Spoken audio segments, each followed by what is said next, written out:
आज तो हम सब के लिए बहुत ही गौरव की बात है कि आप हमारे अपने ही भाई बहने अपने ही घर में बहुत स्नेह भरा निमंत्रण स्वीकार करके पधारे हैं।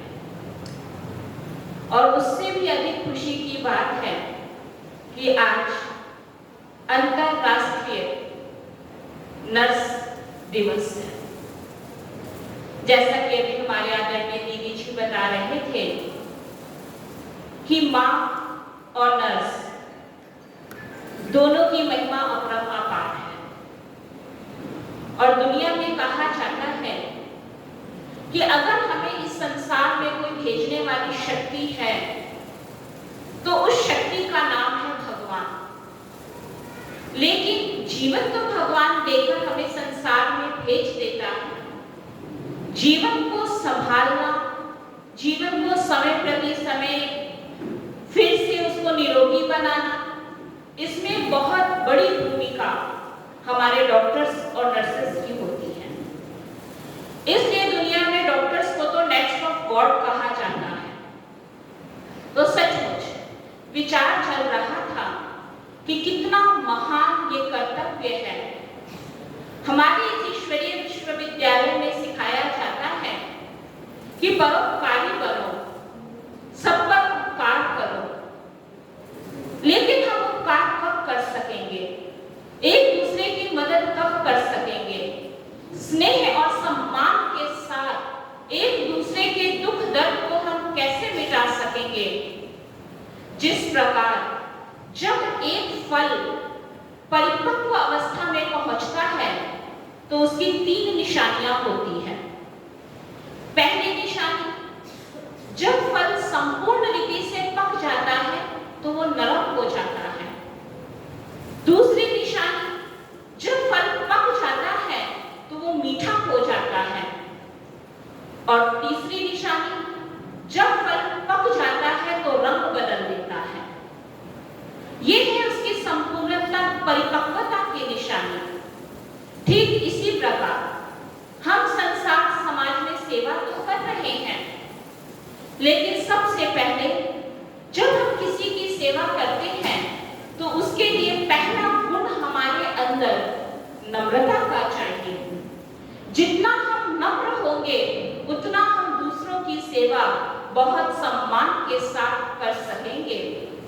और दूसरी निशानी, आपके जीवन के जो बोल हैं, शब्द हैं, वाणी है, वो बहुत मीठे होने चाहिए।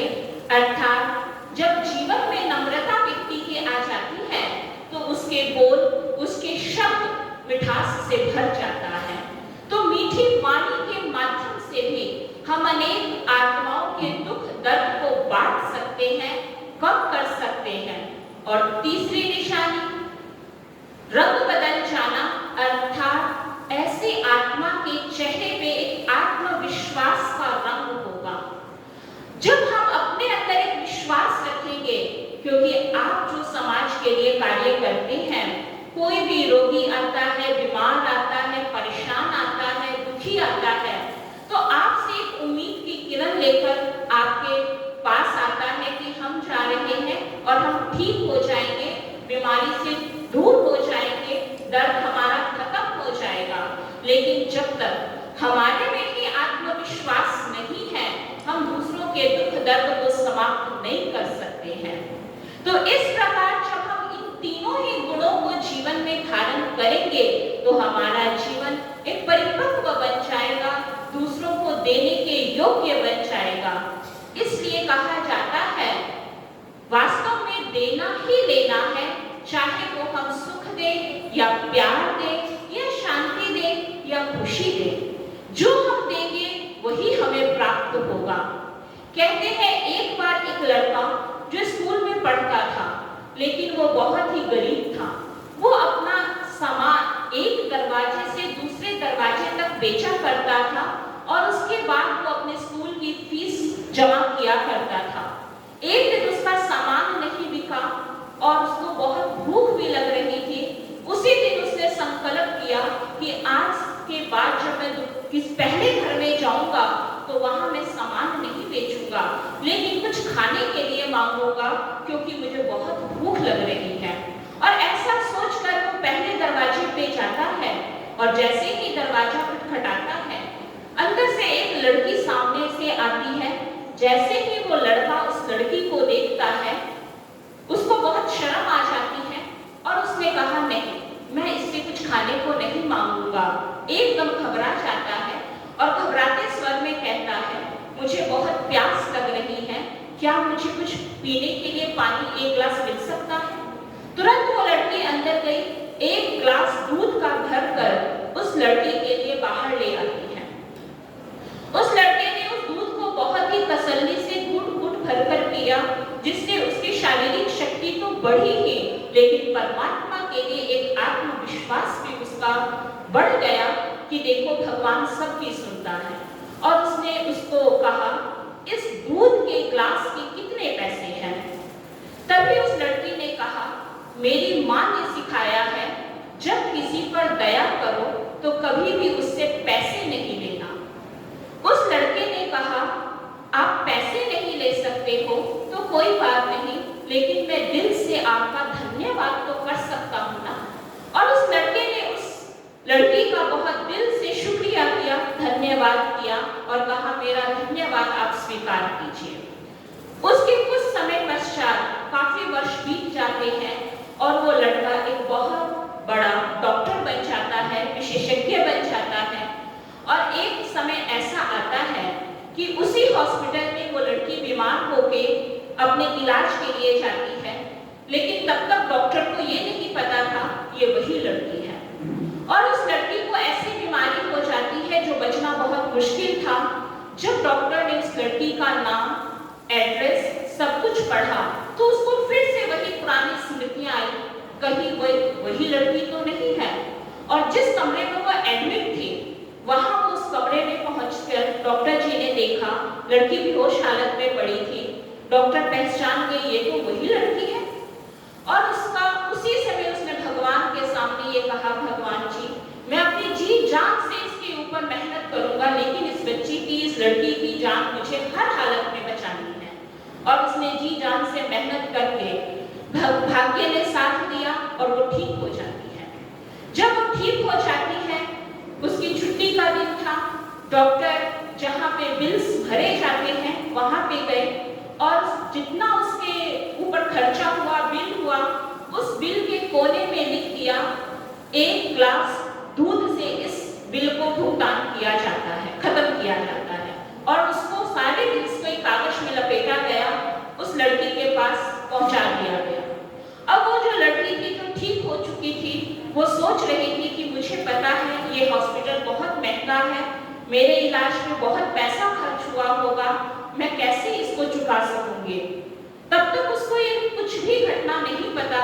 जैसे ही उसने बिल निकाला, उसको पढ़ना शुरू किया, पढ़ते पढ़ते लास्ट तक जब पहुंची, इतना खर्चा, तो उसकी नजर उस कोने पे गई कि एक ग्लास दूध के आभार में हम आपका ये सारा बिल भरते हैं। और उसको वही स्मृतियां आ गई, उसके आंखों से पानी आ गया और उसने भगवान का शुक्रिया किया कि हे भगवान, सचमुच सुना था कि जैसा इंसान कर्म करता है उसको रिटर्न वैसा ही मिलता है।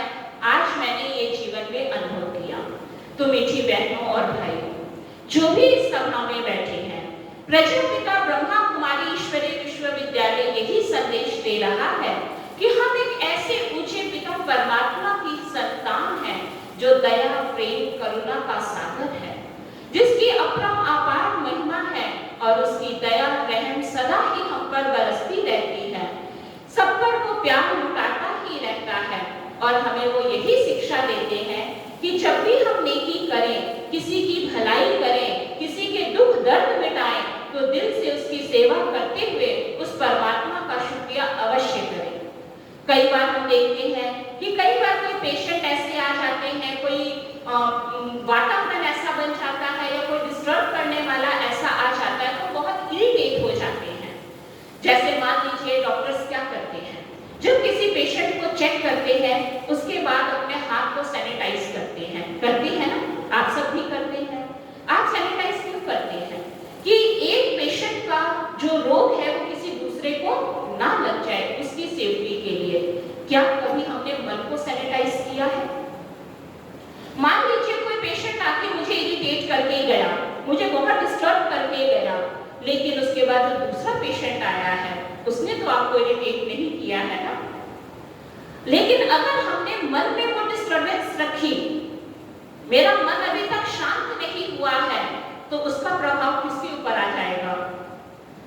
आ जाएगा ना दूसरे के ऊपर। तो इसके लिए हम मन को सैनिटाइज कैसे करें? इसके लिए कोई आपको विशेष मेहनत नहीं करनी है। एक पेशेंट जाता है, दूसरा आता है, उसके बीच में कुछ सेकंड्स आपको अवश्य मिल जाते हैं। उस सेकंड्स में आपको एक पॉजिटिव थॉट्स लेना है कि मैं महान आत्मा हूँ, मैं शुद्ध आत्मा हूँ, मैं पवित्र आत्मा हूँ, मैं शक्तिशाली आत्मा हूँ, मैं शांत स्वरूप आत्मा हूँ। जैसे ही ये थॉट आप लेंगे, आपके मन का सैनिटाइज हो जाएगा और जो पीछे की बातें हैं, दुख दर्द की बातें हैं, इरिटेशन की बातें हैं, वो आप भूल जाएंगे और आने वाले नए पेशेंट या नई परिस्थिति को आप बहुत अच्छे से सामना कर सकेंगे। और इसी की कला प्रजापिता ब्रह्मा कुमारी ईश्वरीय विश्वविद्यालय सिखा रहा है, जिसको हम मेडिटेशन कहते हैं, राजयोग कहते हैं। तो हम आप सबसे यही इच्छा रखेंगे कि आप भी अपने कीमती समय में से आधा घंटा 15 मिनट अवश्य निकालें। इस राजयोग को सीख कर अगर आप अपने कार्य व्यवहार में, क्योंकि आप सब तो ऐसी आत्माओं के बीच में रहते हैं जहां बहुत बहुत पेशेंस रखना पड़ता है, दूसरों में हिम्मत करना पड़ता है कि हाँ कुछ भी हो जाए आप ठीक हो जाएंगे। आपकी एक मुस्कुराहट ही उनके जिंदगी में आत्मविश्वास को भर देता है। इन्हीं शब्दों के साथ आज के इस नर्स दिवस की दिल से बहुत बहुत ढेर